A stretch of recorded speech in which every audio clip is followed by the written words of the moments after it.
મારું નામ દિલીપ દુબે છે. દિલીપભાઈ, આજે તમે પોલીસ સ્ટેશન આવ્યા છે, શું હતી આખી ઘટના? એમાં એવું હતું મોટાભાઈ કે ક્રિશ્ચન ધર્મવાળા લોકો જે છે આ ધર્મ પરિવર્તન 3 મહિના જેવી સમય થાય છે. આવા મહિનામાં 2 થી 3 મહિનાથી આ લોકોનું કાર્યક્રમ અહીંયા ચાલુ છે રાજમહલ મોલમાં ડિંડોલીમાં.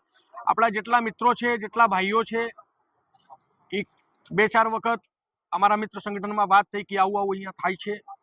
અમે લોકો તપાસ કર્યો આ બાબતનું.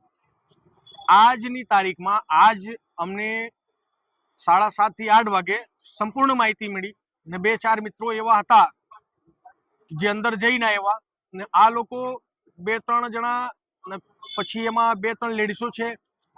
આ મારામારી કર્યો, માર માર્યો મારા લોકોને. પછી હું અંદર જઈને જ્યારે અમે બધા અંદર જતા હતા ત્યારે આ લોકો બંધ કરી રાખ્યા હતા એમનું ફાટક.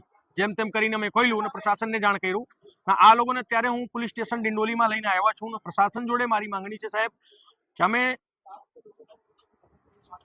બીજા ધર્મોવાળા અમારા હિન્દુ ધર્મ ઉપર આવી આક્ષેપ કરે અને ધર્મ પરિવર્તન કરાવે આવી કેમ થાય છે? પ્રશાસનનું સંપૂર્ણ સહયોગ છે, એમાં મારી ના નથી, પણ મારી માંગણી છે અહીંયા લોકલ જે નેતાઓ છે, જે મંત્રીઓ છે, જે મોટા હોદ્દામાં બેઠેલા માણસો છે, હું રિક્વેસ્ટ કરું છું કે આવું આખા સુરતમાં નહીં થાય. ડિંડોલીની વાત હું નથી કરતો, આખા સુરત, આખા ગુજરાતમાં નહીં થાય. અમારી ગુજરાતની ધરતી ઉપર આવીને બહારથી આ લોકો આવું કેમ કરે છે અને લોકોને જાણ છે છતાં લોકો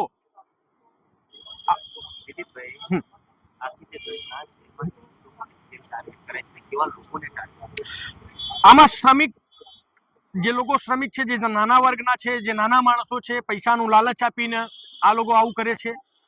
5,000 આપશું, 15,000 આપશું, 20,000 આપશું. મારું એક મિત્ર નવનીતભાઈ છે, અત્યારે મને એમ માહિતી મળી કે આ લોકોનું એક ચેનલ ચાલે છે, તમે કન્વર્ટ થાઓ તો 20,000 તમારા જોડે કોઈ આવે, 5,000 ને એના જોડે કોઈ આવે, 5,000 ને એમના જોડે કોઈ આવે, 5,000 આવા પૈસાની આ લોકો લાલચ આપીને નાના વર્ગોને ધર્મ પરિવર્તનનું કામ કરે છે.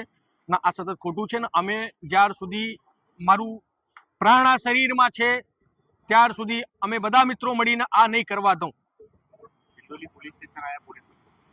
ડિંડોલી પોલીસ સ્ટેશન હું આવ્યું, સાહેબ લોકો જે છે આ ખૂબ સારી રીતે સહયોગ કરે છે.